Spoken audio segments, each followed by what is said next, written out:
Welcome to the Church of Mabus radio show. It's Friday night, 7:06 p.m. Central. You're listening to United Public Radio, 107.7 FM, New Orleans.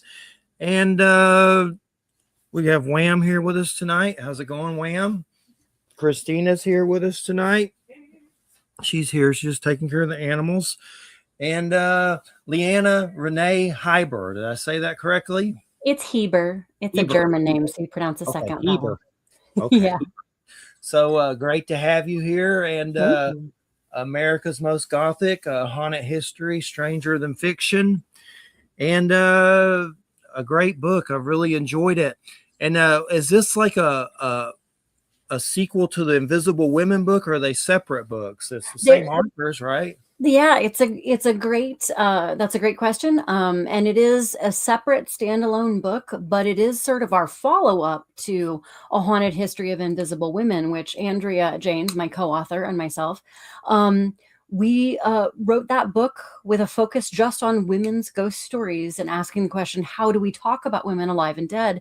And it was the first book of its kind to really address ghost lore from just the women's perspective.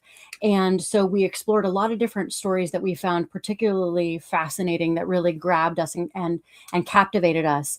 And then the book did well. We were thrilled by that. And we thank everyone for the support of that book. And then that helped us when Kensington, our publisher, was basically, we all said, well, okay, well, what's next?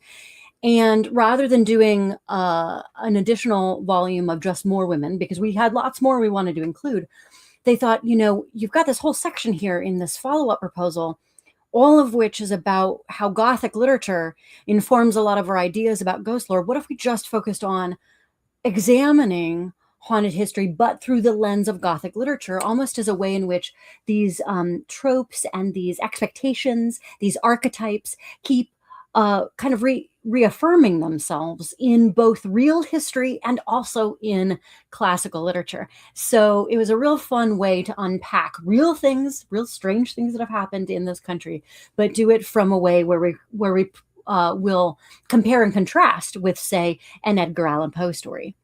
The sort of the godfather of the American Gothic.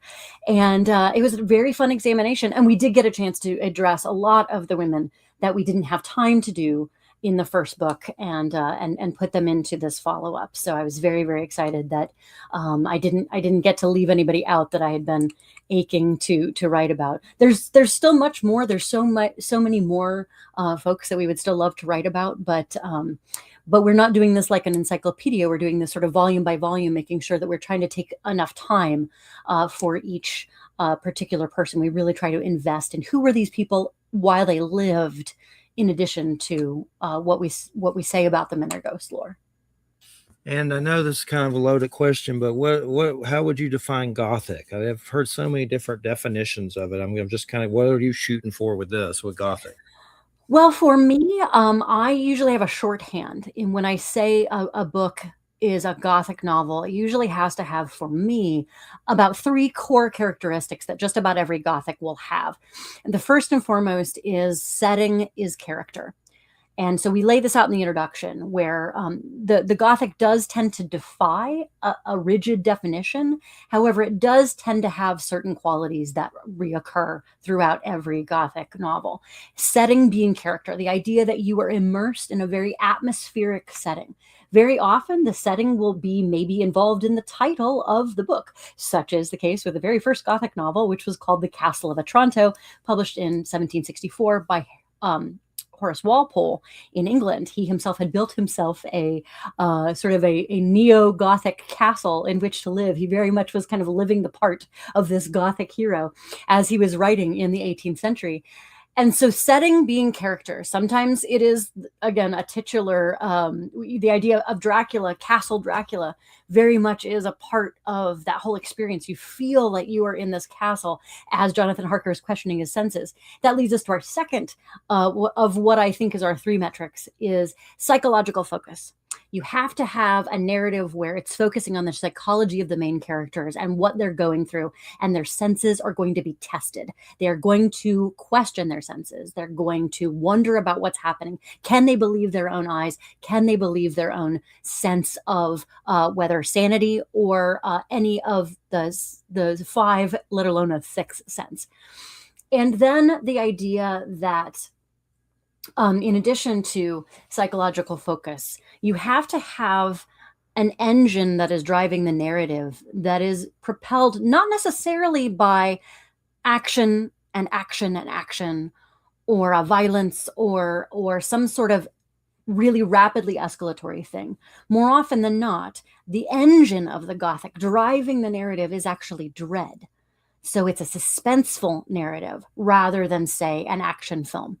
One of the things I think that we were talking earlier before we went live about Guillermo del Toro, one of the reasons why Crimson Peak, one of my very favorite films, didn't land with audience as much as because they thought it was just going to be sort of a horror film, when it's actually a Gothic romance. It's actually a much quieter narrative where you're not really expecting all the jump scares of all of the ghosts. The ghosts, in fact, in that narrative are helping the heroine try to escape her situation. But it's not structured like a traditional horror film. It's in fact structured like a Gothic. So folks who were going in expecting a Gothic narrative, they got exactly what they hoped for. That was me.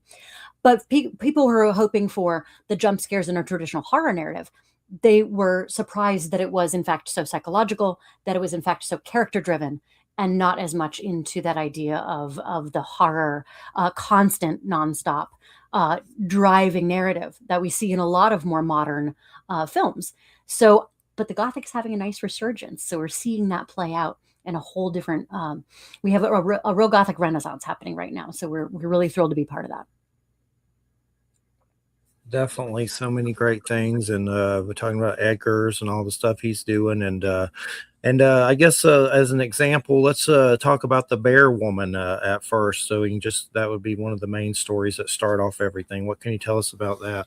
Well, that one's written by my co-author. So we split the book up into sections. And so there are things that Andrea focused on. She herself is Canadian, and she immigrated to the United States. She's fully a citizen here, but she has a lot of ties to her Canadian heritage. And this story of Marguerite de la Roche is a really incredible, real woman who lived, who was in fact abandoned, and all of this folklore that really was struck up around her. And Andrea does a beautiful job of unpacking all of that. It is very also atmospheric.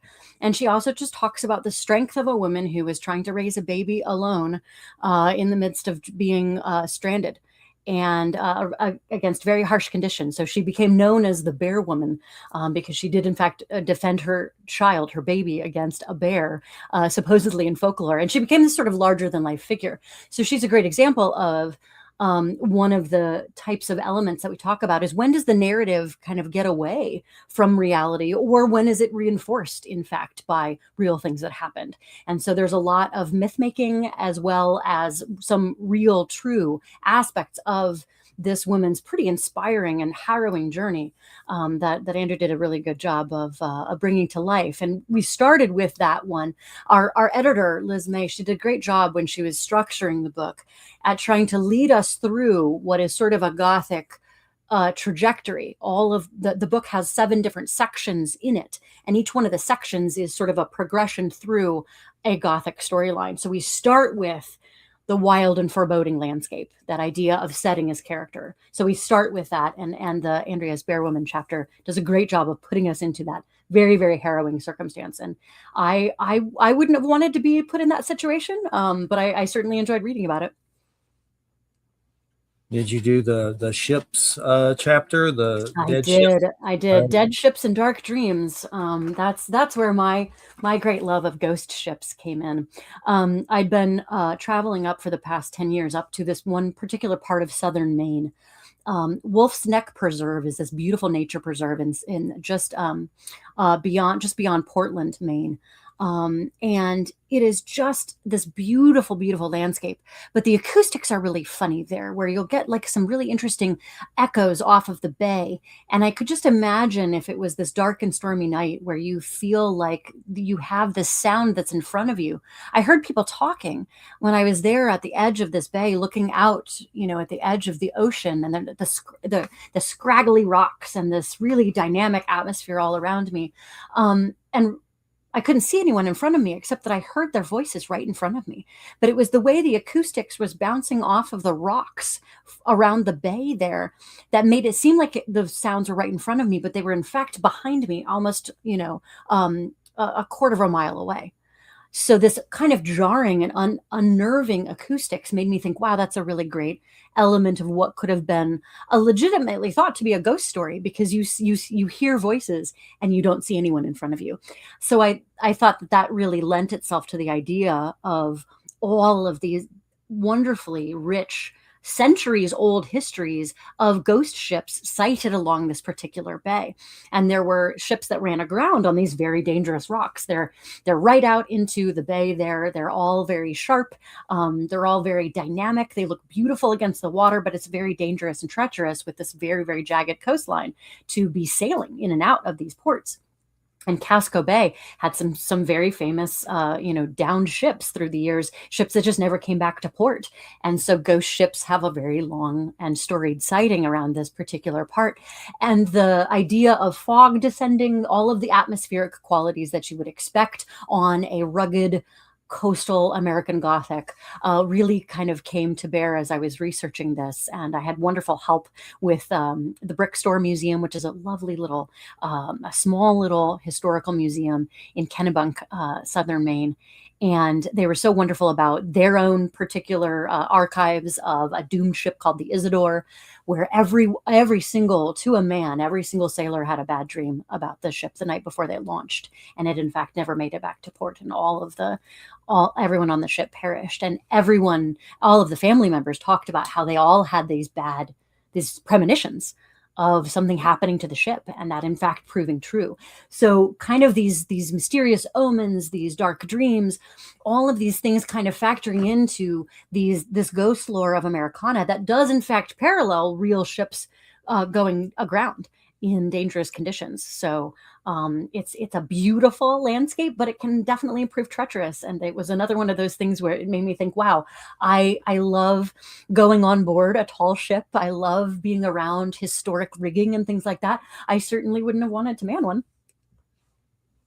What years was this? Like the time periods? When there was pirates or different? It was Yeah. So originally the Dash. I talk about the Dash, which is one of the most famous of these Casco Bay and the Freeport region. The dead ship of Harpswell and Freeport, sort of the shared bay there. This was a privateering vessel. So we're talking late 1700s and into what would be the early days of the War of 1812 in some of these cases. So privateering vessels, yes, piracy depended on if you had a privateering license and whose crown you were loyal to, depending on if you were or were not a legitimate pirate. So there was a lot of kind of wild history along the coasts, and also some literal land pirates who were honestly just clever thieves who would create fake lighthouses by creating, and we see this in the Daphne du Maurier novel, Jamaica Inn, which was a Alfred Hitchcock film, where there's people who create a fake lighthouse, and in this case that's set in Cornwall in England, to run a ship aground to rocks, and then thieves would steal all the contents of the ships. And this happened also in our country along the Massachusetts coast and along the Maine coast. And Massachusetts and Maine were at a time they had been kind of the same territories. So there's all of this kind of difficult and fraught and dangerous history, and who is benefiting from what along the coastline. That created a lot of very, very dark and kind of sinister history, but also Maine as a state separating away from Massachusetts later in our American history really didn't have much support during the War of 1812. And so the Dash was trying to actually navigate around some of the blockades. And she did very successful privateering missions. And then on her like 16th voyage or something, she did not come back. And it was said that the ship, the ghost ship, docked. And the ghost ship was seen to have docked at many different times going forward in history. And that as some of the family members began to pass away, some of the sightings of the ship were seen around the time of other family members of those original shipmates was coming to collect their departed family members. So there's this interesting sort of family legacy that follows this idea of these ghost ships, which I think is pretty fascinating. Definitely. A fake lighthouse as well. How do you do that? That's got to be a pain. I mean, they would set up fires on the tops of rocks, and it would look like an old-fashioned lighthouse. And it fooled people. It fooled people on the English coast. It fooled people here in this country too. So, and then just piracy abounded. It was hard. There was not a lot of policing of coastal waters up until our much more modern era. Christina was going to ask or wanted me to ask, do you have any personal experiences with any ghost encounters or paranormal anything? Oh, absolutely. And both of the books, both The Haunted History of Invisible Women and as well as America's Most Gothic, I was given free reign and free leave to talk about the different paranormal experiences I've had. More of them fit into the themes of America's Most Gothic, though, than did in the first book. So I talked about my money getting stolen and returned to me when I worked in a haunted speakeasy in St. Paul, Minnesota. So I've had things taken from me and returned to me. I've seen things. I've heard things. I've been grabbed on the shoulder. I've been grabbed by the hand before by spectral things. Usually when I'm not paying attention, so I just think it's someone else. I turn around, there's no one there. I've heard things. I've heard a lot of different what would be known as a clairaudient haunting through the years, and not all of them are the same. Very often, I'll have sort of a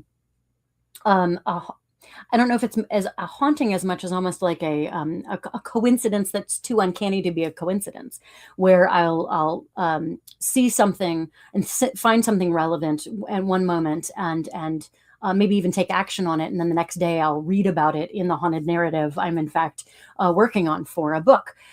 Interesting things where I'll pick up on something I think as I'm writing, oh, I wonder if this could be in play. And then I do a little bit more digging of research. Oh, in fact, that absolutely was. My instinct was completely correct about something that I kind of intuited about things. So I've had spikes of pain when I've gone by buildings that I didn't know until later were in fact very haunted narratives.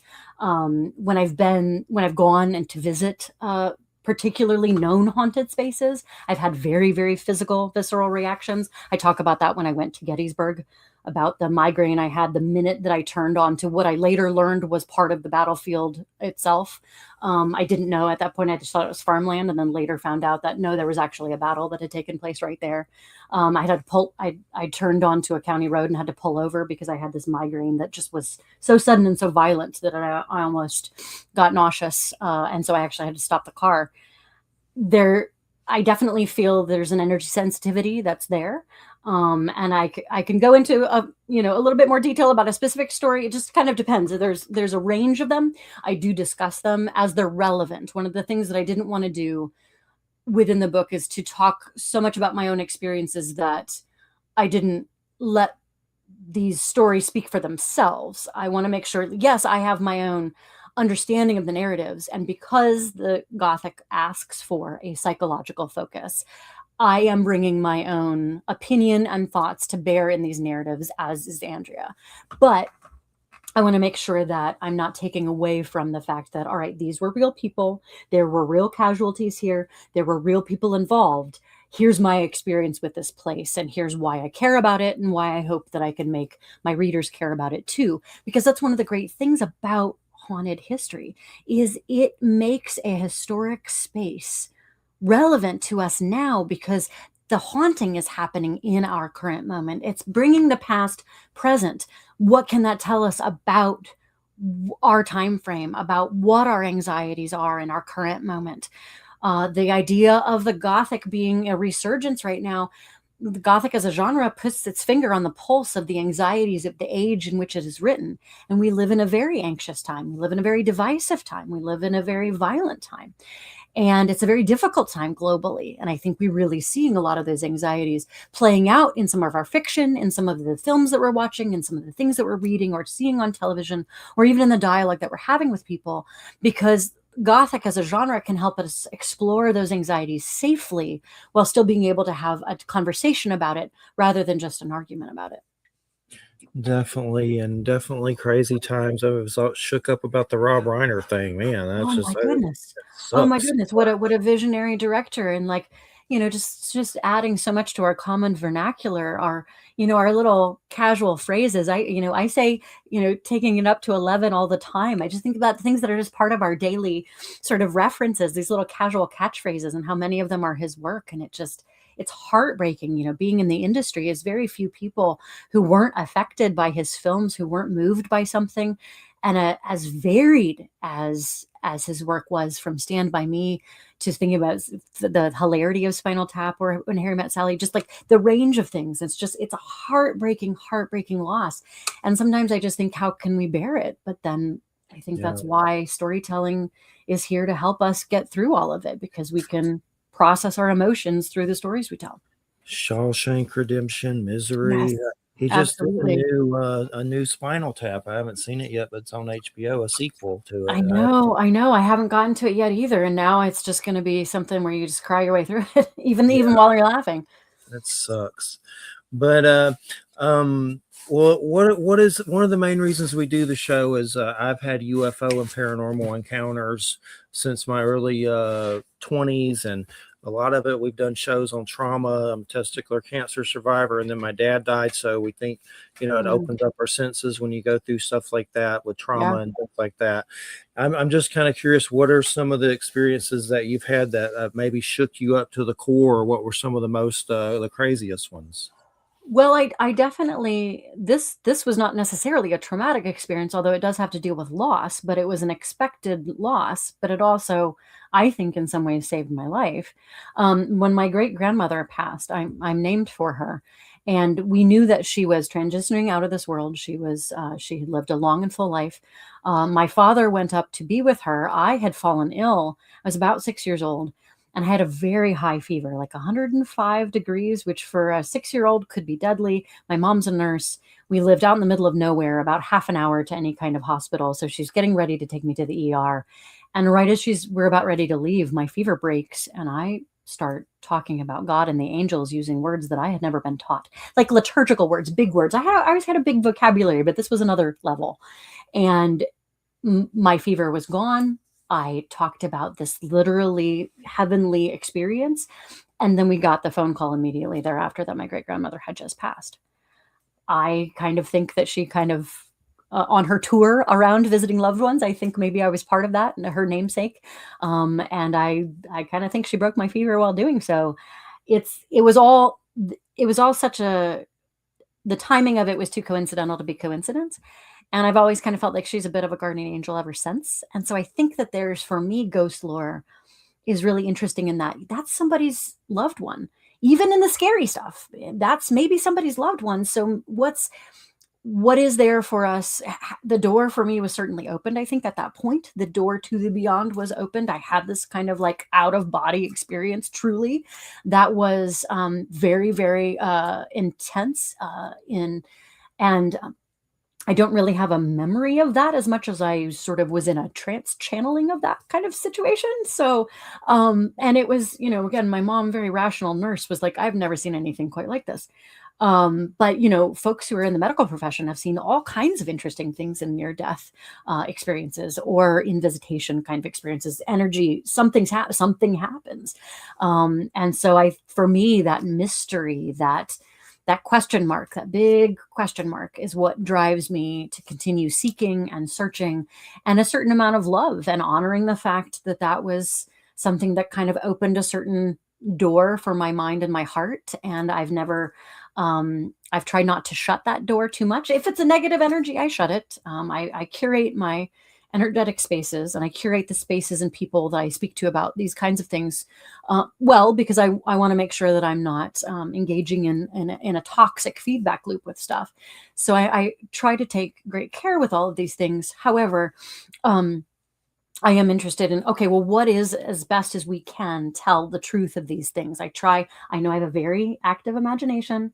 I'm a storyteller by nature. And so I always try to go into a space skeptic first and a believer if all of the various scientific aspects are ruled out, that with the science that we know so far. I don't think that science and the paranormal are at odds. I think that the paranormal is just a spectrum of science that we just don't fully understand yet, because when you start thinking about theoretical physics, a lot of it starts sounding like a ghost story. So I think there's a lot of ways for this to be parallel and entwined, and we may get to a point in our scientific discoveries where we can bridge some of those gaps. In the meantime, there's this kind of incredible divine mystery, and that's really what drives me, is a sense of interest in these kinds of stories, and how they can bring people together, and yes, can in fact help heal trauma.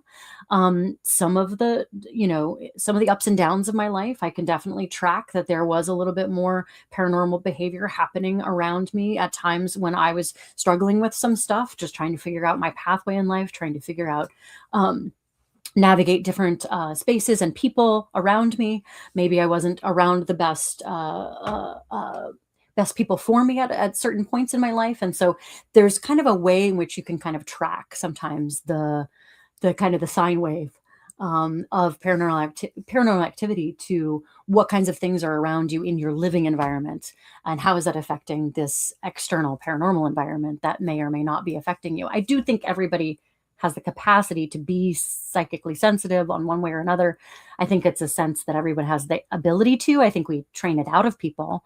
And I certainly definitely tamped down on it as a kid, because there was only certain spaces where that was helpful or even healthy to engage in at certain points, because I had other things going on in the living world. I couldn't necessarily always have my foot into the spectral. So, but it's an ongoing dialogue I love to have with people, because every single time I learn something, or someone shares something meaningful about their experiences. So ghost lore for me is an opportunity for further exchange and building community.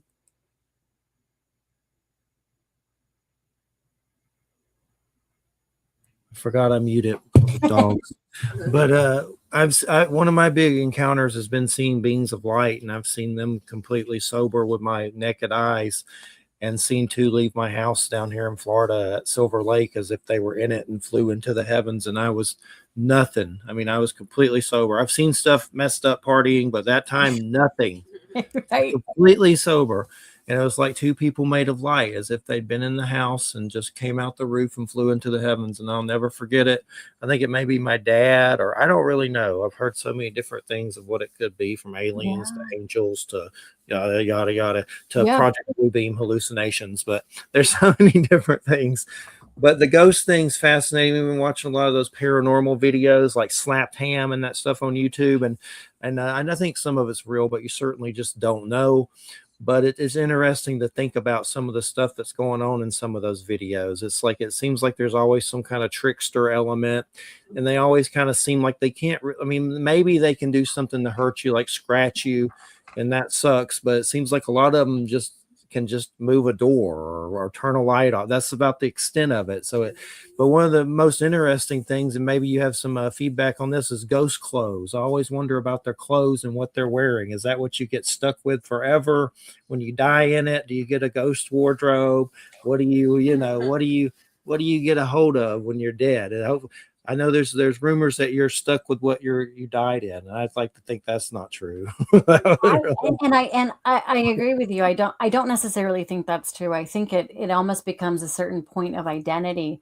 And it's funny that you ask this question, and that we're talking about this, because I used to work for a television studio in Manhattan that would do press junkets, and would do, like, famous people would come in and talk about what show they were doing. When Neil deGrasse Tyson came in to talk about the Cosmos show that he was doing, he and I were chatting between the interviews, because I was a stage manager there. And I said, well, I work with ghost stories and I tell ghost stories for a living. I write them. I'm a ghost tour guide in New York City. So I have a lot of thoughts about all that. And he goes, okay, ghost clothes. The same thing you just said. Ghost clothes. Where do they come from? Why are they wearing what they're wearing? Do they have a wardrobe? All of this, and it was such a funny thing, and I never actually had really thought about that until that moment. And he goes, so if you talk to any of them, you got to ask them, like for science. So, not to say that he believed, but it was a very funny kind of way we were talking about it. But it does go to this question of what is the human eye, what are we processing when we see a ghost, and what are we looking at? And now in my fiction, I am very clear about the ghost having the ability to choose how they present themselves, because I personally want that sense of agency and autonomy. I want the freedom to decide how I appear to someone. I do think that if there is a ghost there that is very clear that they are in the outfit that they died in, if someone is seeing a distressed, bloodied outfit, that could be a sign that that's the ghost wants to remind people that that is in fact how they died. It could very much could be a sense of they died in violence, and so it's the psychic imprint of the violent act in and of itself, rather than it necessarily being a what would be known more as more of a conscientious or relational spirit rather than a psychic imprint. The idea of a cognizant spirit and an active haunting versus the psychic imprint. I think more often than not, you see the violence or the moment of death represented more almost in a psychic imprint, like that idea of flash paper upon a given space. So I do think that there is a little bit of leeway here, because no one's paranormal experience is exactly the same. All of us have different ways we see. We all have different abilities. I have to wear glasses. This eye doesn't work as well as this eye. I don't see ghosts in the same way that, say, my partner Tom sees ghosts. He can see things in a different spectrum. Now he also has epilepsy, and so in that regard, there's an idea of, oh, can different neurological spaces allow us to see different spectrums of light, because a lot of his epilepsy is in fact light and aura triggered. So there's all these different ways. Some of us have better sense of smell, some of us have better hearing than others. So I do also think that how we interpret what we're seeing spectrally can range very much so. And maybe how some entity appears to one person, they may appear very differently to someone else. It might depend on what their relationship to them is in life. When we're talking about, a lot of these historic hauntings, we try to say, okay, well, when they've been seen repeatedly, it's usually been like this, but here's a couple of outliers. We try to present as many things as we could find in archives and say, all right, here's what we got. Here's what made it to the New York Times. Here's what made it to the museum's, folkloric accounts, and our personal experiences in this house museum. And then we let the reader decide what they think about it too, because the reader is a part of this too.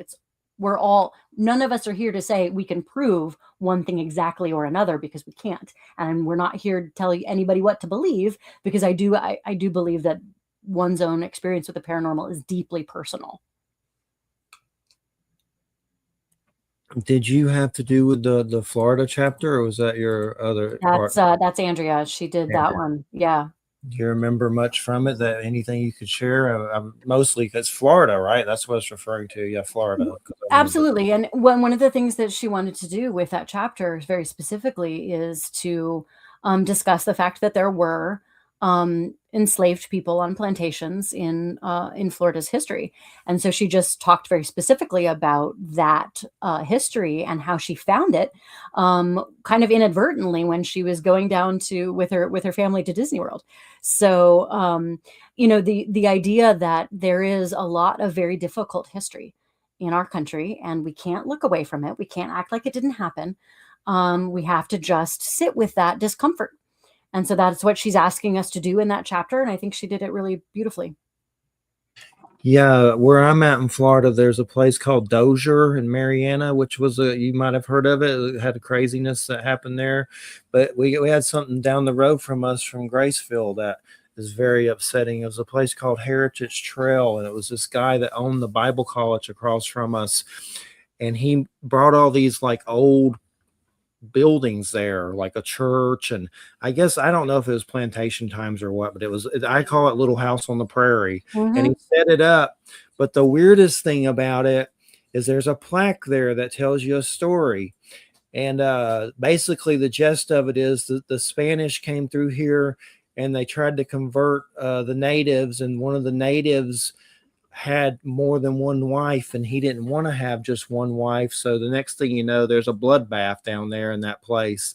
And this little place down the road. Well, guess what they just did, this Bible college?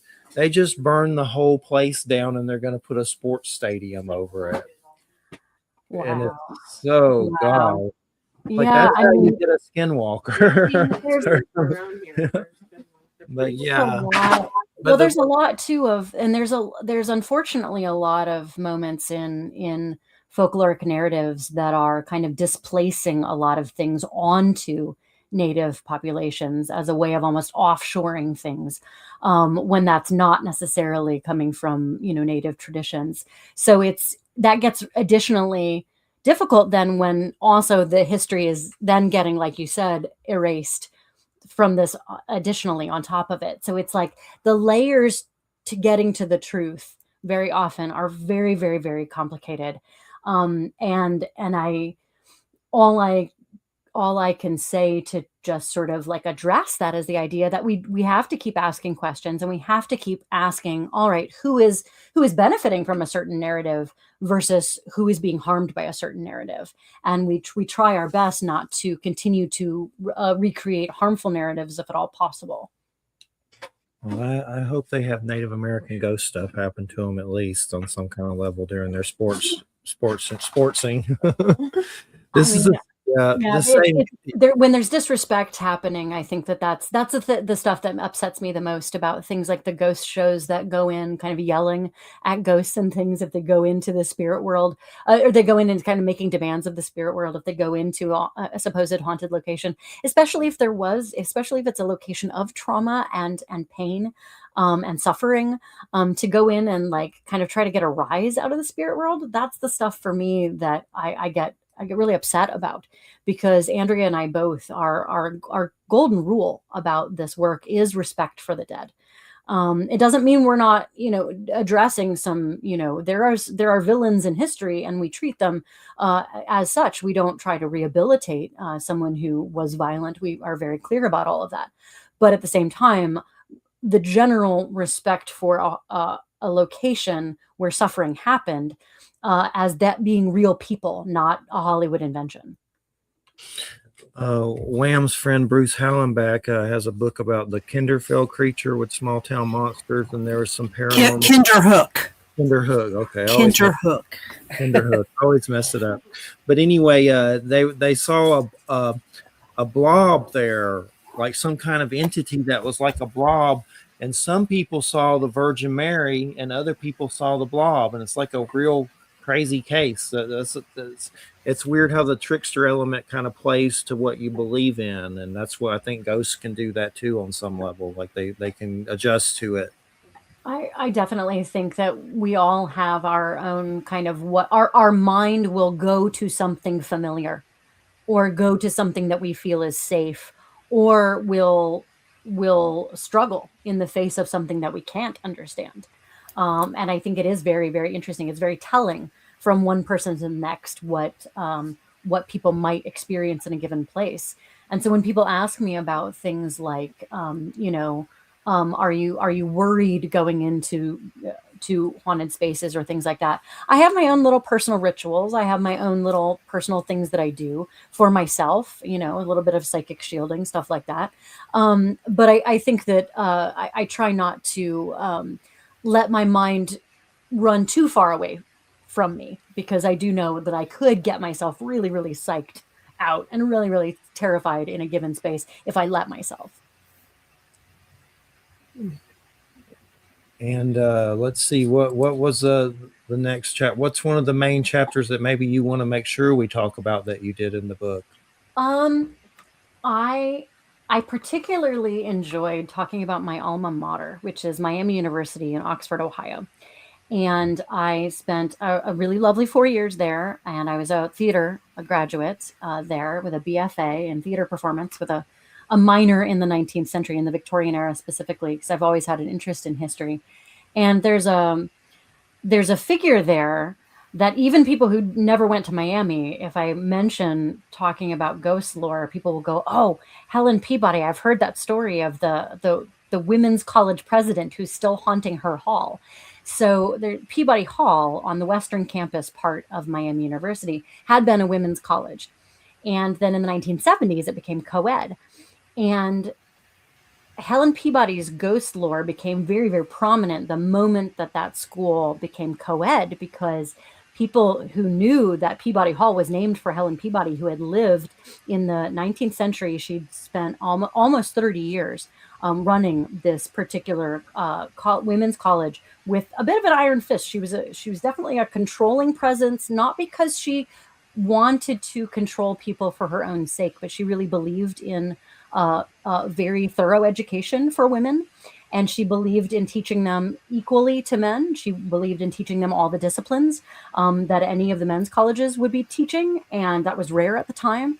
And she really, she was demanding of her students because she wanted them to believe in themselves at a time when women had so few rights. And so she was kind of a stickler for control. And so this then ended up in a lot of her ghostly narratives. And the ghostly narrative, the idea that she was haunting that hall, pretty much became kind of synonymous with the time it was renamed for her. It had been Seminary Hall before her death, and then in 1905 it turned over to from Seminary Hall to Peabody Hall, and in honor of her. And from that point on, people kind of just associated her with that space. And then during the co-ed time, then it became, oh, she's going to be rolling in her grave about there being men in her women's college. And the ghost lore started. It was so common. It was like the first day I'm there. We're taking orientation, and then people are telling ghost stories like by the evening of my first day on campus. And so I was hearing about Helen Peabody kind of looming over and lording over the men of Peabody Hall, and from the moment that I started attending college. And one of my favorite narratives about this is the idea that, like, I heard several different iterations of this particular story through the years. So I think that this became something that just, there was more than one case of this, where a couple of young men who had heard that Helen Peabody did not like misbehavior in her hall taunted her to get her to react. There's a beautiful big portrait of her right in the center of the front foyer of Peabody Hall. You walk in the front door, there's this long hallway. It's this historic 19th century building. And then you see this very no nonsense picture of Helen Peabody. She's just kind of staring out at the viewer in her 19th century dress, just sort of like with, studying the viewer with a little bit of a "don't try me" face on. And she's not very old in this picture. She's in her 30s. And I love that this lady who literally kind of, with that expression, kind of says, "Try me." And these kids did. So they said very disrespectful things in front of her portrait. And then that evening, as they were studying for finals, they heard raps and knocks from within their wardrobe. They watched their desk lamp fly off of their desk. This happened a lot. The desk lamps move a lot in Peabody Hall. I heard at least 20 different times where there was poltergeist activities where lamps in particular were moving off of desks. This happens for them. They're kind of getting freaked out. They notice that the message light is blinking. So this was back in the days of, like, the dial-up phones, right? This was back in the days when everyone had a landline. So this was like a 1990s story. So I attended college there. I graduated in 2001. So I was there in the late 90s. And so I had a landline in my dorm room as well. And they noticed that their light was blinking, but there hadn't been calls there just was all of these message lights. And then they unplugged the phone, but then the message light was still blinking. And they got very freaked out about this. And they went to their resident assistant, the RA, who was, managing their floor. And the RA had warned them, like, don't mess with the portrait. Like, I don't want to have to deal with 3 a.m. people freaking out because you mess with the portrait. It had become so common that the RAs just said, just whatever you do, just don't mess with the portrait because she will wake you up in the middle of the night. And so the RA is noticing, like, okay, well, maybe I can call the telecommunications office and see if there's some kind of call that's been made to your room for there to be the message light on. And they managed to get access to the message that was in fact there. Their room had received 200 calls over the course of the night.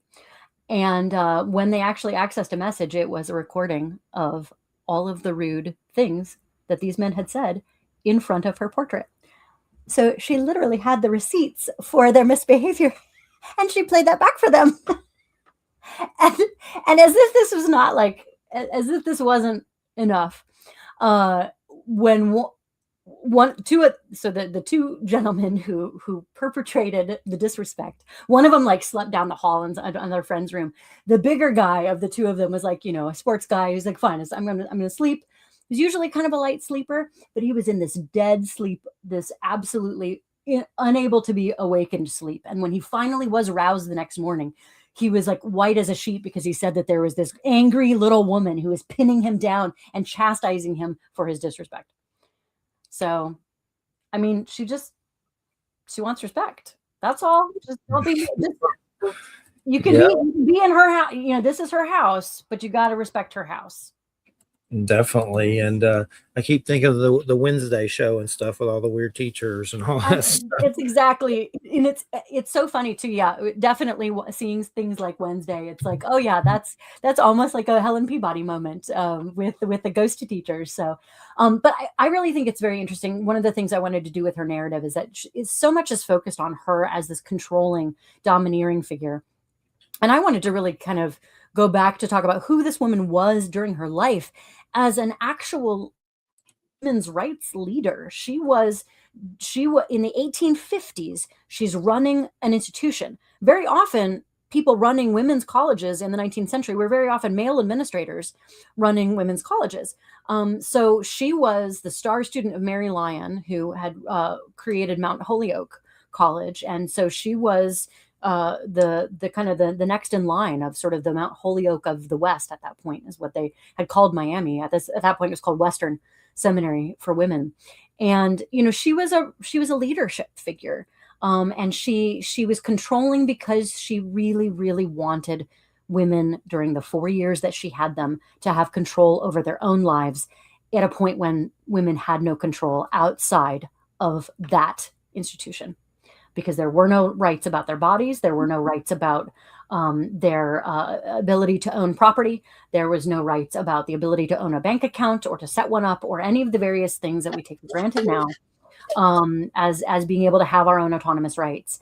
That was something that Helen Peabody wanted to grant her charges just within the 4 years when she could have them in Peabody Hall and hope to make the best of them. A dog just party fouled a drink on my legs. I'll live. But luckily it wasn't that full, but my legs smell like some kind of booze that Christina had. But I was just laughing. It's all on my feet. But good job, Harley. Thanks for the party foul. Okay. Well, at least it was a ghost and not, or at least it was a dog and not a ghost. Yeah. Sometimes my drink will just knock over, and I'm not quite sure if it's just me being klutzy or if it's a visitation. We had once at another house that we were at, a glass exploded, and it was really a strange thing where it was not hot and then cold or anything. It was really strange. In the same house, we had something hit the bed after her grandmother passed, and some things like that. And something hit the RV once when we were in it, like it slapped it, and it in the yard, and no one's around out there. I don't know what it was, but we've had some weird stuff like that for sure. Yeah, some ghostly things.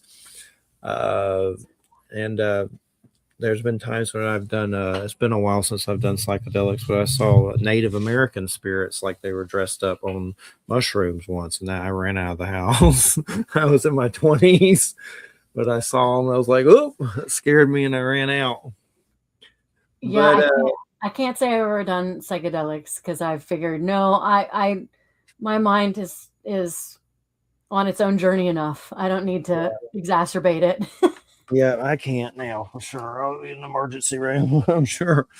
But what about Ghost Brides? Was that your chapter or That's Andrea's. Yep, that's Andrea's. And we do mark all of them. You'll know as you look at the book.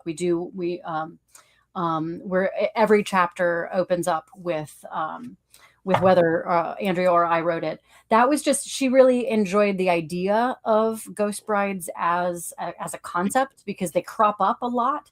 So one of the things is we want to address sometimes in our work is this idea, like what become these amalgams. And in a lot of cases, these ghost brides are completely invented. They were not real people, and yet they still persist in ghost lore. So she completely unpacks that as a way to talk about the idea of the bride being this kind of liminal point between the idea of a childhood and an adulthood, and that also being something that is sometimes fraught for people through history. So that's the institution of marriage is sometimes a cautionary tale for some women historically, and it's a lot. There's a lot to parse. There's a lot of really interesting different stories. She's tongue in cheek with a lot of it too, because again, a lot of these things are completely invented, but they're coming from an anxiety that people do have about the idea of, okay, well, does marriage mean I don't have freedom anymore? And that's not just for a woman's concern. That's just kind of for everybody's concern. Does this mean at what point, at what critical juncture of my life is it now changing? So that's just something that she addresses and brings a lot of different kinds of stories from around the country into that particular. We do some chapters that are considered omnibus chapters where we're talking about a bunch of different things over the course of a one chapter. Like I do that with the Great American Castle, where I talk about the propensity that wealthy eccentrics in the 19th century and the early 20th century, if you're a wealthy and eccentric, what did you do? You built a castle. And so we've got some great examples of that all around the country. So I talk about some of those and the various hauntings therein. And that was a particularly fun chapter for me to do, where I got to talk about some really fun, colorful figures in ghost lore. One of them being one of my favorite locations was Hammett Castle out in Gloucester, Massachusetts. That's a really, really fun place.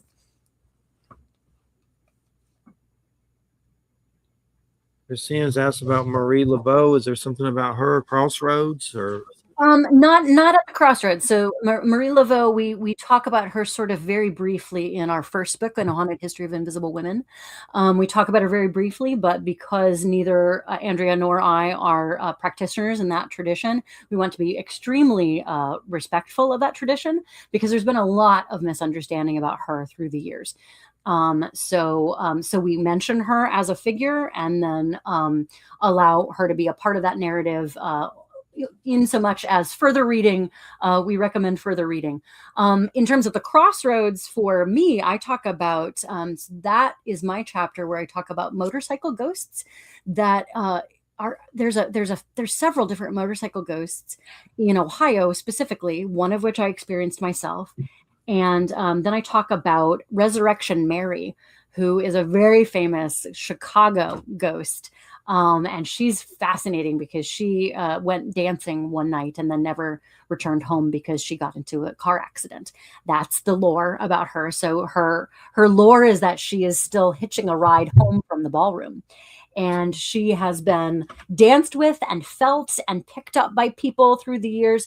Not as many current, not as many modern sightings of Resurrection Mary, but her lore is so pervasive through Chicago that anyone who had been raised anywhere near it had always heard her tale. To the point where, even police officers had thought they'd saw a young woman walking by the side of the road and then, stopped in to ask about, is this young woman okay? And then no one could find her or place her. So that the idea of a spirit at the crossroads, I use both the motorcycle ghosts and Resurrection Mary as a way to discuss the idea of how ghost lore through the years has changed depending whether it's a highwayman or a carriage accident or some other conveyance through modern transportation that has crashed at a particularly perilous cross in a road. And so there is a ghostly figure that's there to kind of warn you to slow down around the sharp winding curves or to be mindful of this particular intersection. And so the idea of the ghosts themselves being at the crossroads, we'll find a lot of by the wayside or hitchhiker spirits and ghosts through a lot of ghost lore. So I do talk about some, there's a really great academic book about the ghostly hitchhiker as a recurring trope in American ghost lore. My own motorcycle ghost story, I thought it was just, one of those urban legends that, this type of urban legend is very common around the country where, you hear as a kid, you go to this one bend in the road, or in our case, it was a really, really sharp, very, very steep hill. And you pull over to the side of the road and you flash your headlights 3 times and then something's supposed to appear. Again, this is a common urban legend. So I just thought that this was, all right, well, this is just something that people say to go do. And so we're just going to do it because we lived in the middle of nowhere in rural Ohio. There's nothing else to do. Might as well try to see if we can find the motorcycle ghost. And his lore was that you talk to one person and they say, oh, it was in the 1950s. You talk to another person and say, no, it was in the 1970s. It was somebody who, was either a veteran and come back from the war and his sweetheart was with someone else and he sped off on his motorcycle and crashed. Or it was a disagreement or an argument, or, he sped away. Regardless, he sped away with a broken heart. That seemed to be the through line of the narrative, and crashed on this very, very dangerous, very steep hill. Okay, so again, I'm thinking, sure, because no one could place a name to this. No one could place a specific year. It didn't crop up in particular. Motorcycle accidents were very common in the very, very treacherous paths of rural Ohio. So it wasn't pinned to any one particular police report. But here we go, 4 friends and we pull over to the side of the road, and my friend Erin in her red Jeep flashes the headlights 3 times. And sure enough, at the top of this very steep hill, there is a kind of foggy central light, like a headlight of a motorcycle. And this solitary light floats down the large hill, and there's no sound attached to it. It's just the light. And we're all freaking out, and we all ask each other, and we were stone cold sober. We were very obedient kids. We liked trespassing in graveyards, but that was the extent of it. We weren't drinking. We didn't have any drugs. We just were like, let's go see the ghost. So we were completely sober, asking each other, what are we seeing? All of us saw this light. None of us heard anything associated with it. As it was about to go down to the dip in the road, it instead did not go down the dip, but in fact floated over the dip in the road just a few yards ahead of us, and then dissipated.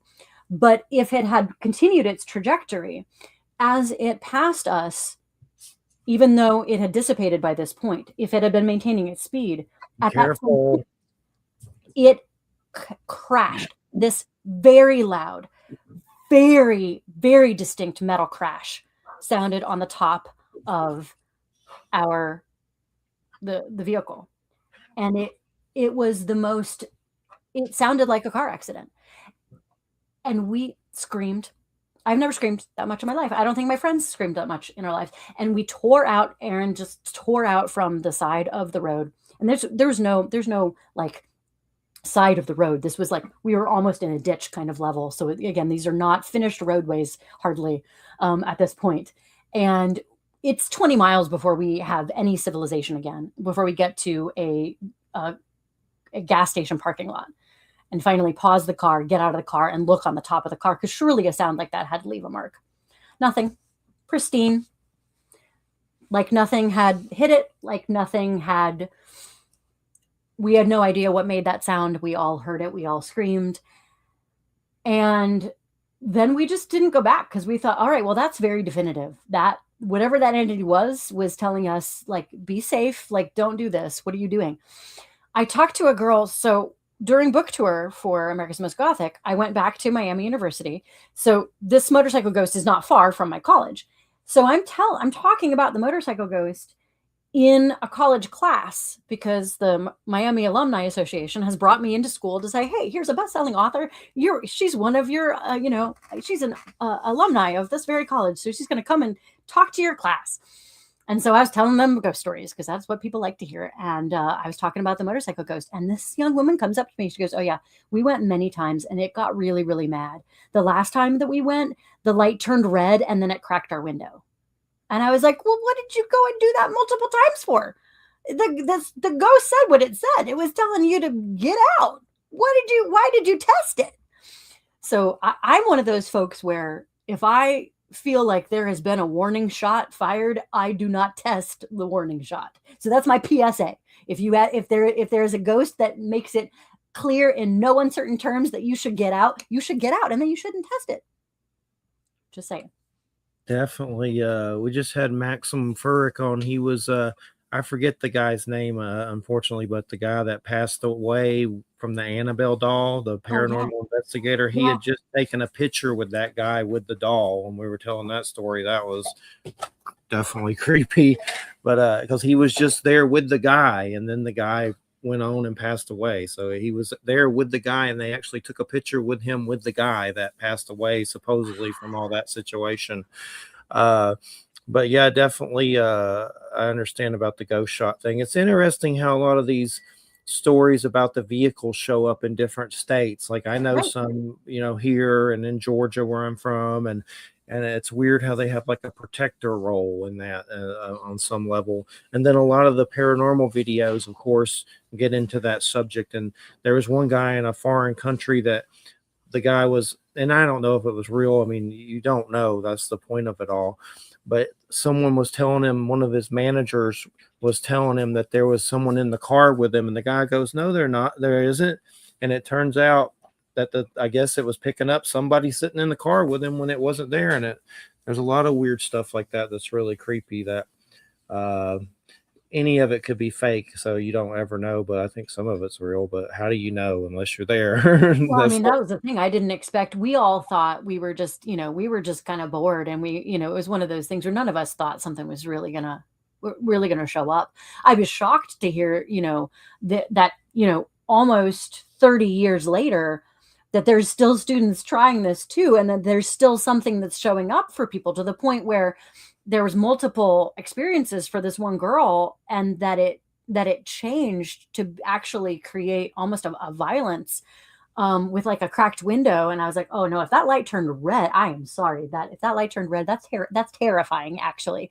So that was one thing I didn't even expect, that I would hear further stories about one of my own ghost stories, just been in talking to people in the area. And that's one of the things I do love about lore, is that people share their experiences with me as I go and talk with different people in different areas. Because you are right that like this trope is common. It does show up time and again. And I agree with you that I think that it is a protector. I really do believe that the sites that had a crash or something like that, I really do think that there's, if nothing else, like again, a place memory that is trying to avoid there being a literal pileup of other cases. I'd like to think that I'm a big believer in like the helpful ghost. I think that that's a really interesting narrative, and I talk about that in several different chapters in the book. When there's something that becomes a warning, a spirit, I think those things are really incredible. And that's actually what my sort of mental takeaway was from this motorcycle ghost. I was like, how do I even parse that? What's my takeaway from this? And my takeaway was watch your speed, and watch these hills, and don't be reckless on the road. And every time that I am driving really steep roads or really sharp curves, I think about the motorcycle ghost to this day. And if I am being unsafe, I will apologize to the motorcycle ghost, because it taught me better than to be reckless on the road. Because what was that crash on our roof if not a warning? I've seen a body get carried off from a motorcycle crash that was in a white sheet before. Just going by in traffic, it always haunts you when you see stuff like that. It's just so It's creepy. yeah, it's no, and this is very real for people. This is very, very real, and these things are, these things. I didn't want to make light of this moment. I thought, my God, somebody did die at some point on this road, and the least I can do is make sure that I'm trying to drive more safely for myself and any of my loved ones in the car and anyone else on the road, any stranger that I might pass. That's another thing too. I think that ghost lore can remind us that at any moment, in the blink of an eye, our lives could change and be shattered. So try to be kind to yourself and others at any point. You never know. And don't take it for granted. It's like the stories of the little ghost hands that help move the car and they put powder on them and stuff. There's a lot of those. Seriously, there's all kinds of situations where stuff has happened. And even some of my most skeptical friends, I think that's one of the reasons why ghost lore really has this pervasive power, is because even the most skeptical of people will have that one story that either happened to them or it happened to a loved one who's similarly skeptical. And they're like, I don't believe in ghosts, but then there was this one thing where I can't explain why I knew how to step to the side at this one moment when something was going to end that they didn't know was going to come flying at them. What are these moments, that these split second moments where something is there intervening, or they're listening to some instinct that they didn't know that they had, listening to a voice or being actually physically moved. uh these things for me are just like kind of enjoyable question marks um that again keep me returning to this lore, because it's always a little bit different, even if some things are the same. There will be little cultural nuances, there'll be little personal details that will be different. People will reimagine these things for their own circumstances. And sure, if it's all mass hysteria, okay, great, but if it saves lives, then who's it hurting? Go with the mute again. Uh, what about the vampires of Rhode Island? Was that yours Well, or her? that's all. That's Andrea too. So Andrea did some of the expected famous ones, the real famous things that you would expect. So the idea of the Rhode Island and the New England vampire panic. This was a real thing that happened in our nation's history, where there's literally was a vampire panic prior to the writing of Bram Stoker's Dracula. So prior to our modern understanding of modern vampire lore, there was a group of people in parts of Rhode Island that believed that Mercy Brown, a young woman who died of tuberculosis, was in fact a vampire, because people at that time didn't exactly understand what was happening to corpses as they decayed. And not every corpse would decay in the same way, and certainly not in different environmental conditions. So her corpse just happened to be particularly preserved, and this really freaked people out. And so there was a practice in some of these vampire cases where they would like burn bodies and like snort their bones, literally, like these. And this was considered maybe to be a preventative of becoming a vampire yourself. Some really wild things that kind of fall into sort of the mass hysteria that you could sort of fault something like Salem, Massachusetts, and the witch trials there in the 1690s. We write about that in A Haunted History of Invisible Women, about how that kind of got out of hand. It was little girls kind of getting away, who kind of let a story get away with itself. And then suddenly you have a bunch of witch trials and a bunch of people who are being put to death, mainly so that the city can seize assets. And so in the case of the New England vampire panic, none of that is in play. There's not an agenda happening in that regard. It's superstition involved, certainly. But it's definitely behavior that we would now think, wow, that's really, you're going to snort somebody's bones to prevent becoming a vampire? Well, that's interesting. But at a time when medicine was not uniform, at a time when superstition and magic and science and all of that was additionally a big old question mark, you kind of can't blame people for trying to do what they thought was sort of like a folkloric remedy for various things. So it's kind of a fascinating situation of another woman whose story kind of got away from her, because poor Mercy Brown, her grave has to be kind of constantly watched and constantly guarded over, because it'll get desecrated, or it'll get covered over by things, and even people well-meaning will end up tromping over this actual person's real grave. And so again, we're trying to kind of like sift through some of the aggrandizing and try to get to the truth of who really were these people and what were the historic accounts that then got misconstrued through the years. Because there's a lot of games of telephone that get played when you talk about a 1700s, 1800s, 1900s kind of story. A lot of things change through the years, but yet they're still captivating the imagination, because there's still this kind of this unsettled, unsolved nature of it. Well, what really was going on with that body? Why was it like that? And those are the things that I think we're unsettled as human beings about, what happens after death. And so that's definitely what's in play, is our own anxieties of what happens after we pass.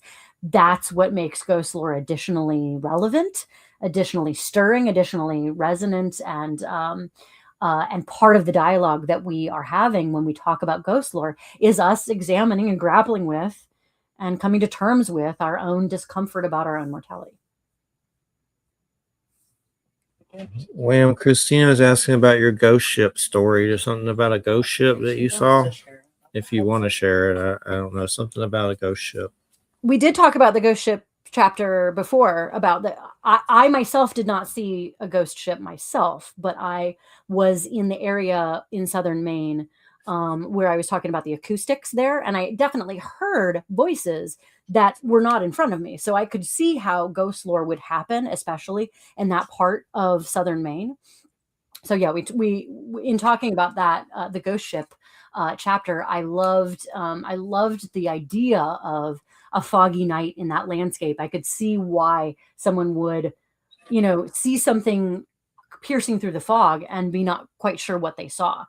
I've written ghost ships in my upcoming fiction. I was so enraptured by the idea of ghost ships as just as a recurring thing that has happened in southern Maine. The ghost ships, there's like 2 centuries worth of lore about it. So I put a ghost ship into one of my fiction stories about a vengeful lady captain and her ghost ship that comes to take vengeance on people who have been wronged and lure them to their deaths in the water. But that's complete fiction, but it's coming from my inspiration from these ghost ships, the narratives that I researched for the nonfiction. And then I have a upcoming, in 2027, there's a book called Ravenfield Hall that I've written, in which I'll be talking about those land pirates and the idea of people deliberately crashing ships to steal the loot, and that leaving a ghostly vengeance on the rocks there that comes to play.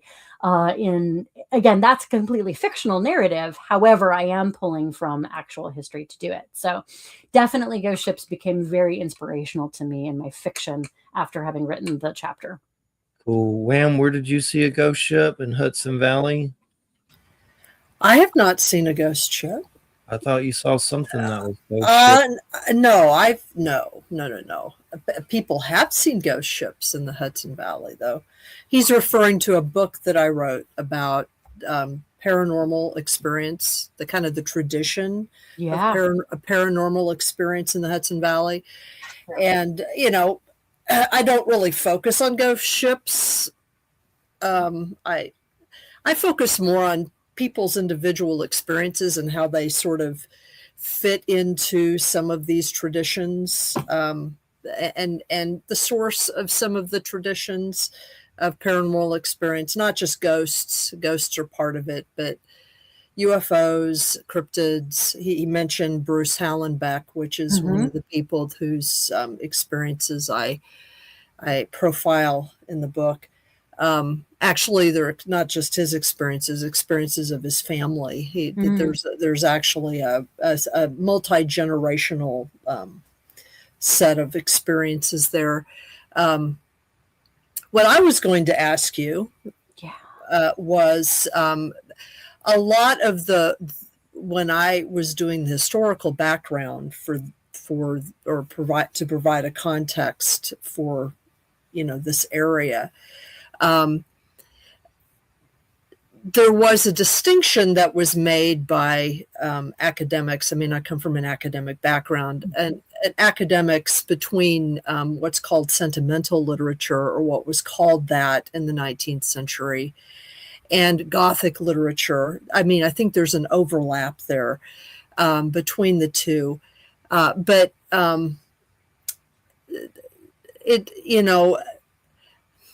I guess one of the questions I was going to ask you, and this is more of a kind of a theoretical question more than anything else, what is the relationship that you might see between sentimental literature and Gothic literature? Because when I look at those two things, because both can deal with ghost stories or unusual events, or include folklore or things like that. And of course, the example that a lot of people look at when they're looking at sort of the historical context of the Hudson Valley as because a set that is defined in some ways by a set of literary tropes, when we think about these things, is of course Washington Irving. Yes. I mean, he's not the only person, but he's kind of who put these, some of these stories on the map. And when I did a bunch of work on Washington Irving for the book, I mean, one of the things that I thought was interesting about what Irving did was that he did he created stories, but he also duplicated stories, and he used the stories that he wrote about as sort of like a foil to include both folklore, but also troubling items. Some of those contested stories, some of those difficult. Like, for example, and a lot of this stuff isn't included in sort of popular mainstream renditions of the stories. Like, for example, Rip Van Winkle. Rip Van Winkle. I always get him confused with other people. I don't know why. They're all short. Anyway, he, in the original manuscript, the original version of Rip Van Winkle, he tells a story. And then there's like this weird postscript that is almost never included in popular renditions of the story. And what this postscript does is it completely reframes the story. Because the story of Rip Van Winkle is that he's this guy who's henpecked by his wife, and he gets pissed off, and he and his dog go off on a walk in the Catskills and disappear for 20 years. Because he hears the little people, playing ball or whatever they're playing, and then he comes back. But that's not the whole story. In the reframe, in the postscript, he tells the story of a powerful entity that rules over Hunter Mountain, which is the main large peak in the Catskills. And this large this being is a female being. She's like a goddess, if you will, a Manitou, and she oversees everything. And when people get too close, what he does is he duplicates a Lenape story that he was told. And the implication is that if people try to misuse or misunderstand the spirits that really rule this place, strange and terrible things are going to happen to them. And it stands in contrast to this kind of funny Dutch story that actually duplicates a lot of Dutch tropes that are not necessarily, indigenous at all. And people who've done research into this story have found that in Irving's diaries, when he kept diaries of his time going up and down the Hudson River, and in his diary, in which he duplicates some of the stories or talks about the time period in which he wrote the story, Rip Van Winkle, he basically indicates that he was on a schooner that was going up the Hudson Valley. He was going to Kinderhook from Manhattan. Mm-hmm. And he was told this story about this power on Hunter Mountain by the guy who was piloting the schooner, because he was an indigenous guide. And so it's his way of sort of keeping that lore alive by just sort of adding it onto the story. It's kind of like, here's the story I'm going to tell you that's this kind of fun story, but here's a kind of underlying, sort of the dark underbelly of this place. And he does that in a lot of his stories. I mean, he's well known for certain tales, but apparently in the early 20th century, he was known for other stories as well. And some of them do have to do with haunted ships, or haunted boats that are connected to the American Revolution. Some of them, there's this one interesting and very bizarre story that I talk about in the book specifically, that has to do with a community that has now been absorbed into Jersey City, but I guess there's still a neighborhood. The neighborhood that he's talking about still exists. And when he knew it, it was a Dutch settlement, but it was a Dutch settlement that had been made on top of the site where the worst indigenous massacre of during Keefe's War of indigenous people had occurred, and in that story he talks about how it's almost like the Dutch people there have their stories about hauntings, but there's this thing that they know about that they won't talk about. Yep. And it's what they're sitting on. And he, so anyway, I talk about all of this kind of stuff. So I guess the question in there is, he saw a sentimental story, and this is the argument that some scholars have made, that sentimental story kind of touches on that stuff, but it's an attempt to try to return things to a kind of normalcy.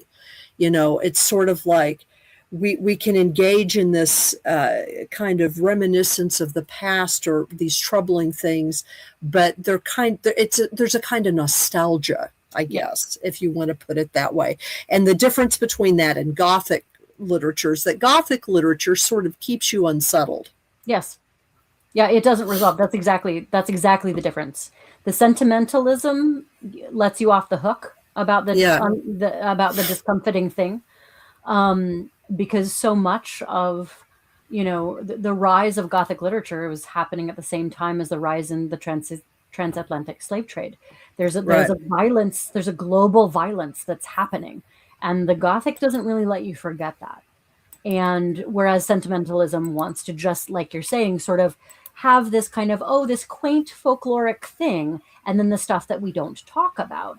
But then Irving also, though, was such a sharp, insightful person about human nature, and so just gently not letting, that's why that postscript on Rip Van Winkle is so important, because it's appealing to the sentimental reader, but it's not letting them off the hook. It's almost like he's doing both sentimentalism, and that postscript is like the Gothic tagline. Right. Yeah, it's interesting, and if you actually read deeply, if a person reads deeply into even stories like the Legend of Sleepy Hollow, you see things like that in there as well. That's more. There's a lot of stuff about class in that story, and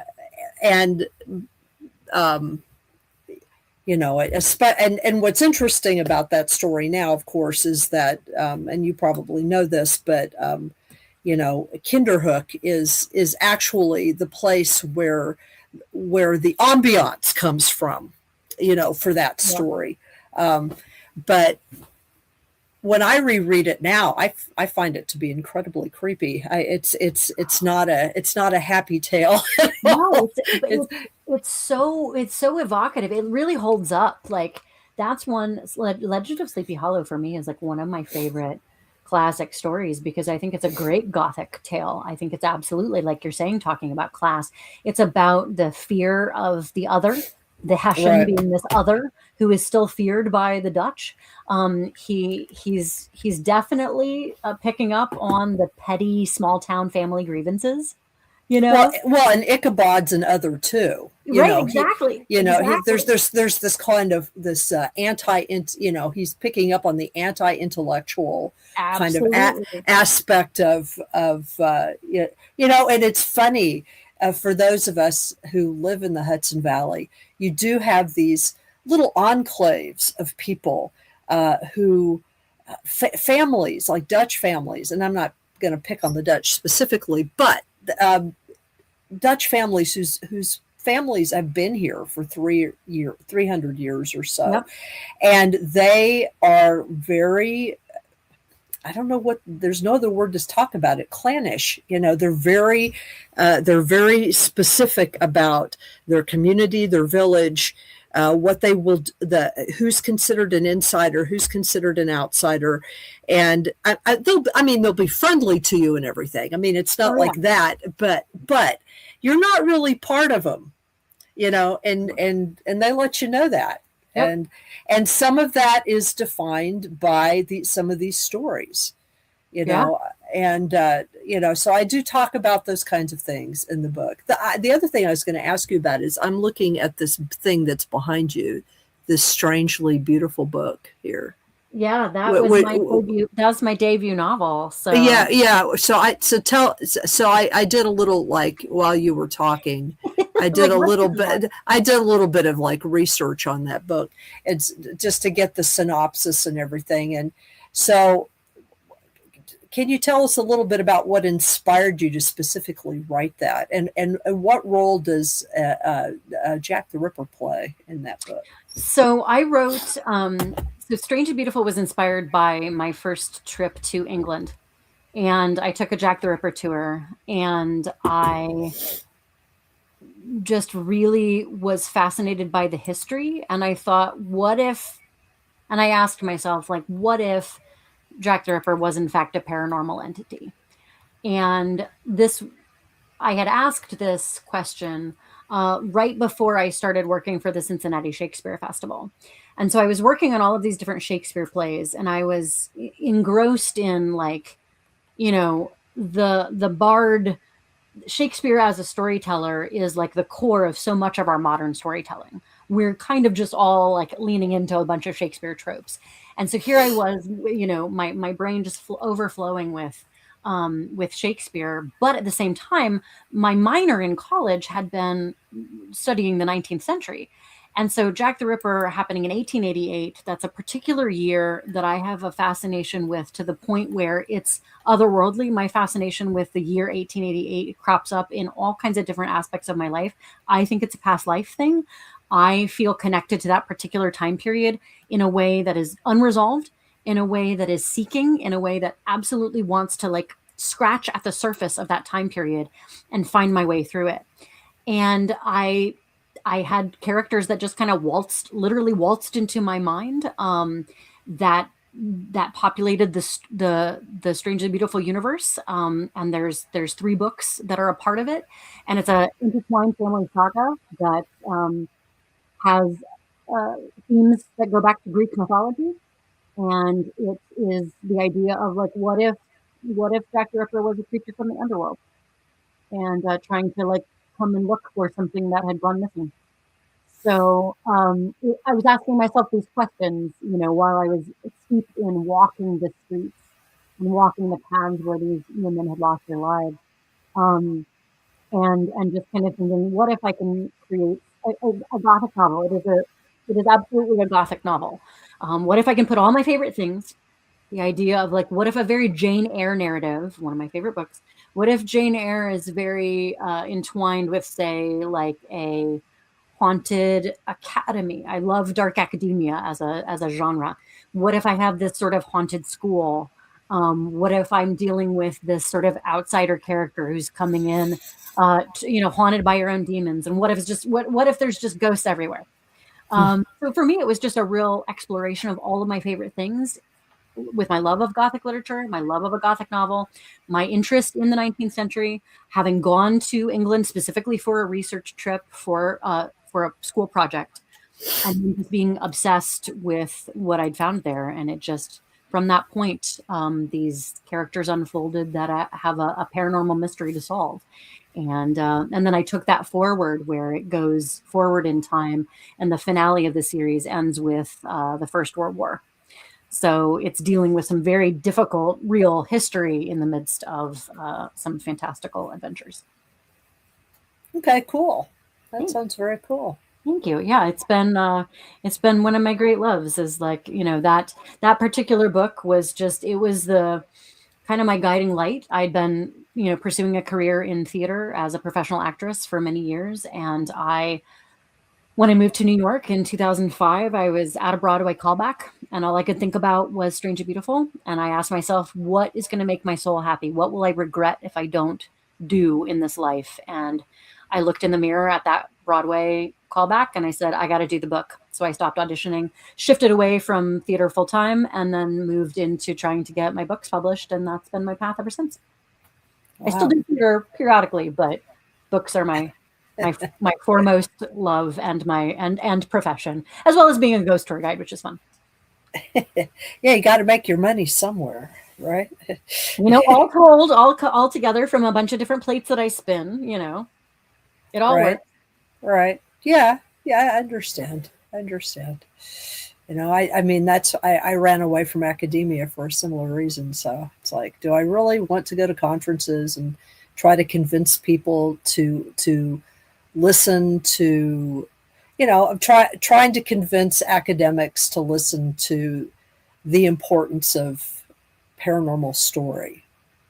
I mean, now it's become all the thing, but right. And I'm very grateful that we've had our books now being taught in folklore classes and being taught in women's history classes about the idea of shaping narratives. I'm grateful for all of that, but yeah, I do not envy you trying to. When I know how legitimate the subject matter is, I do not envy you trying to tell people its legitimacy. Yeah. It can be my parents were academics. I mean, because it was like, 20 years ago. I mean, when I wrote my dissertation on alien abduction narratives in the U.S., in the last 3 years, I have had more people ask me for my dissertation than in the previous 17 years. I mean, it's been ridiculous. So it's like, well, you were ahead of the curve there. Yes, I was ahead of the curve, and it affected my ability to get a job, and now I'm fine. It just took a while. It is hard. I mean, the paranormal life, it's like it's a difficult thing when you have to navigate the spaces and places where you can and can't talk about this stuff, or where it will or won't be taken seriously, regardless of if you are a believer or not. Sometimes just the subject matter itself is a non-starter for some people. Oh yeah. People don't want to know about it. They don't want to talk about it, or it scares them. I guess it scares them. And I want to have, and I do always want to make sure that I'm holding space in my heart to respect the fact that for some people, this stuff is legitimately terrifying. And I never want to make light of that, because sometimes that terror is coming from a legitimate traumatic experience at any point in life. But at the same time, I also want people to be able to feel like we can have a dialogue about it, without me trying to convince you. It doesn't matter to me if you're a believer or not when you read my work. I have had people outright in reviews outright deny my own lived experience. I'm like, I don't know how to tell you. Like, I had witnesses. This really happened. I'm sorry you don't believe me, but it's in the book because it really happened. So sorry for your lack of belief being so adamant that you cannot believe a shared experience.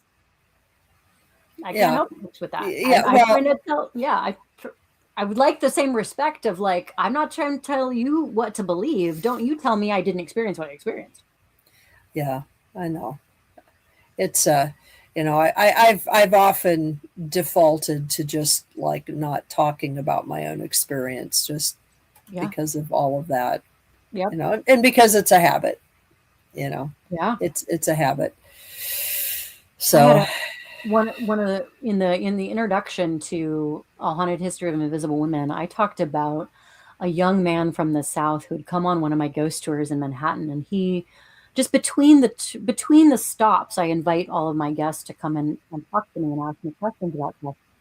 And he just wanted someone to talk to about the fact that he saw his departed grandmother come to his living room, and he'd kind of been encouraged forward by his father, who's very young kid, maybe 12 years old.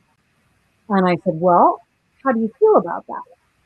Because you never know what kind of relationship people had. So I don't want to presume that this was a welcome thing necessarily. And he said, well, I like it. It feels nice. I miss her. And I said, well, I bet she misses you too. And I bet she's just checking in on you. And I believe you. And I bet you will figure out, though, that there's going to be some places and spaces where you're not going to be able to tell that story, because not everybody's going to be able to believe you. I do trust that you will discern where and when you can and can't talk about that. And that kid took that to heart, I think. I mean, it just, like, he sat with that. Because I think he'd probably already experienced the people who he'd told that story to, and they either laughed at him or made fun of him.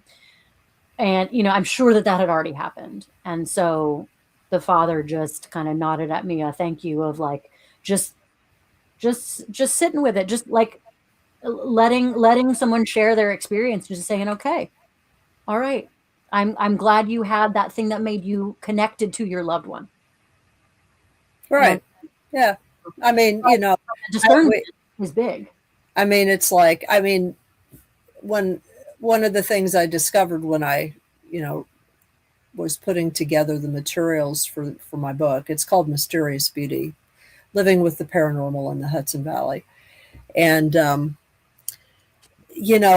I didn't, like I said, I didn't limit myself to ghosts. Yeah. Because the Hudson Valley is known for a lot of other things. All kinds of things. Yeah. So, and my own background is studying UFO contact stories, contact narratives and stuff.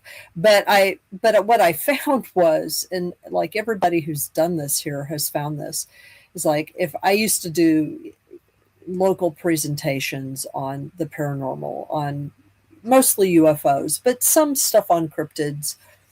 And, but what was interesting is that afterwards you would always get people who would tell you not only UFO stories, but they would tell you their ghost stories, and they would tell you their poltergeist stories. And they, it's like all of these things are all together all the time. So, I don't even really know exactly how they're connected or what, what the dividing line between one thing is and another, because a lot of times,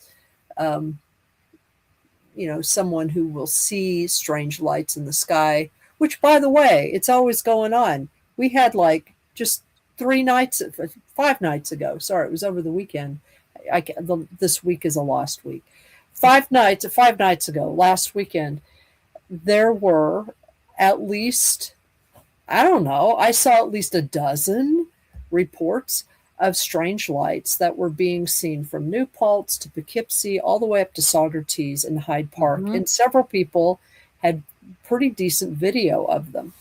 And nobody ever knew what they were. But a lot of times people who have those, who see those kinds of things, then that stuff will follow them home and they'll have weird poltergeist experiences at home or whatever. So it's very, I don't know, you know, I mean, I know that when we think of ghosts, we think of them as being like, spirits of our loved ones or something. Although, like, we really know what spirits are. That's just the word we use for that. Right. But um, I don't know that we really know what any of that is. I am interested though in what you were saying about the clothes that ghosts wear, because there is this tradition in Europe, and it's European. It's a European tradition of ghosts being seen in plaid shirts, which has been, I don't know if it's a current thing, like if people are still seeing that, but I've run across this a lot in older material, and it reminds me of an experience that my father had, where he had this he used to talk about it, this very intense ghost experience when he was a child, where he was awakened in the middle of the night, and he saw this person at the foot of his bed, and it felt like this person was like digging around on his feet,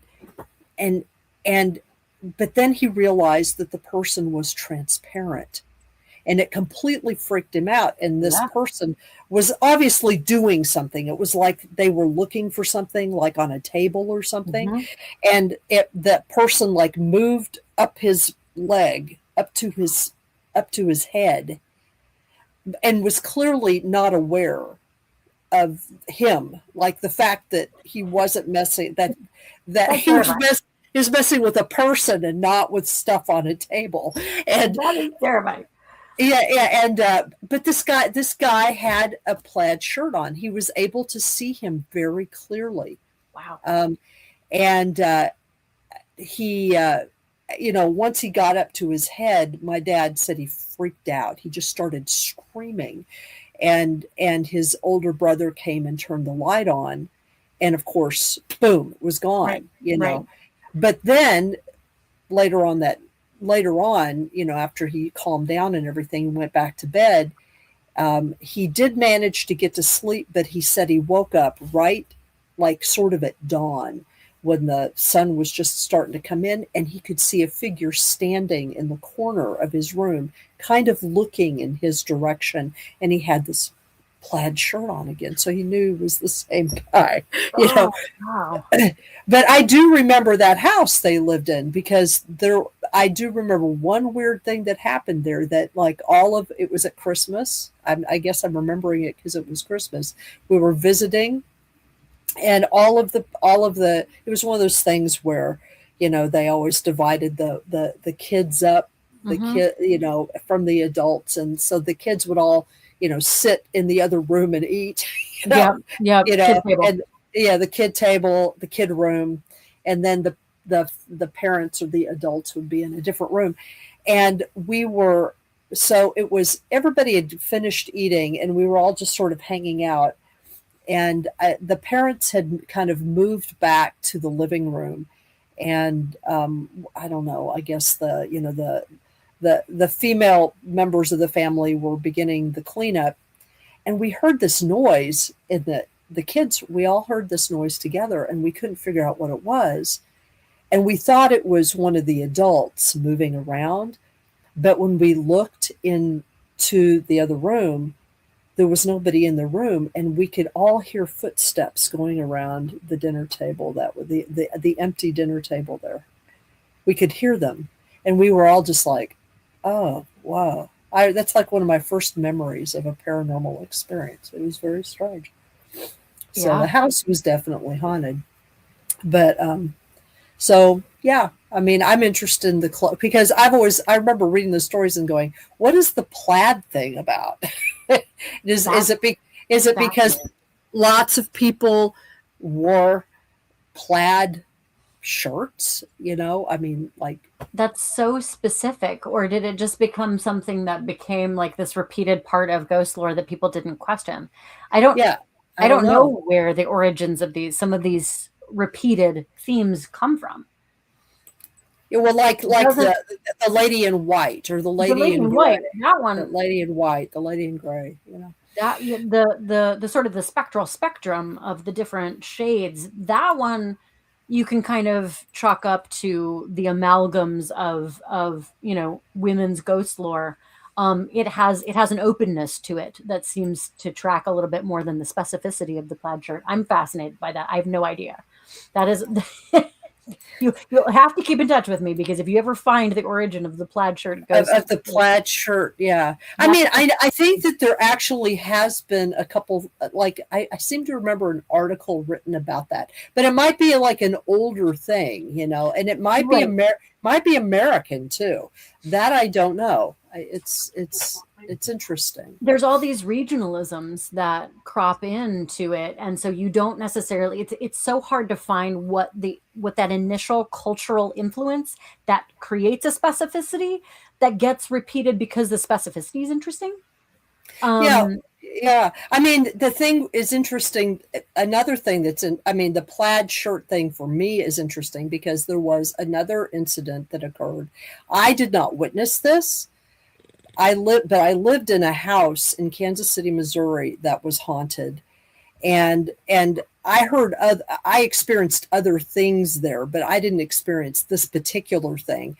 I had a roommate, and we rented the second and third floors of this very large house, and of course we had a separate entrance that would lead us into, that they had built, that would lead us up into, the second floor. Well, if you went in our front door, interior front door, and you'd go right up the stairs, my bedroom was immediately to the right, and like I had two rooms, and it was immediately to the right, and then right in front was like a kind of a bathroom for everybody, and then to the left was this large living area, and then if you kind of went all the way up the stairs and like made a U-turn to your left, there's stairs to the third floor, which is where my roommate mostly hung out. Well, she came home late one night. I was in bed, and she came in the front door. All I heard was screaming. That's all I heard. It woke me up, and I came out. I was like, what the hell is going on? Yeah. And apparently she had come in the front door and had looked up the stairs, and there was some like street light coming in, and she had seen a man standing at the top of the stairs in a plaid shirt and dungarees, and she had thought that he was an intruder, obviously. Well, yeah. And so she had screamed, and he hadn't reacted, and he had just turned and gone to the left towards the living room and disappeared just like that. Freaked her completely out. Yeah. But he was in a plaid shirt too. Weird. Well, So hey, we got like 2 minutes. So plaid shirts, on the thing for plaid shirts. Yeah. Okay, research. That's a research prompt. They're grunge, dude, bro. That's what it is. There you go. There you go. They really love Nirvana. Yeah. As you are. Or maybe plaid shirts are only related to me. I don't know. Well, I do. Go ahead. Go ahead. No, I'm I was done. gonna say Christina's gonna be here more, but the animals are acting crazy. But they're acting nuts. But Leanna, it's been a great show. What a great way to end the year with this final show of the year. We appreciate it so much. Do you have a website or anything you want to give out? Yes, if you go to leannarenehieber.com, you can check out all of my books. Also, if you look for America's Most Gothic Haunted History, Stranger Than Fiction, at any of your favorite retailers. It is available wherever books are sold. We have it available in audiobook with Andrea and I reading our respective chapters.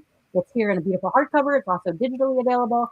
So yeah, American Most Gothic, that's our latest, and definitely would love to hear your thoughts. I'm on most of the social medias. I'm trying to stay off of them and finish a book deadline by the beginning of the year, but I do love to hear from folks. So yeah, if you go on to leannarenehieber.com, there's a contact page, and it goes right to, you can email me if you have any questions or thoughts.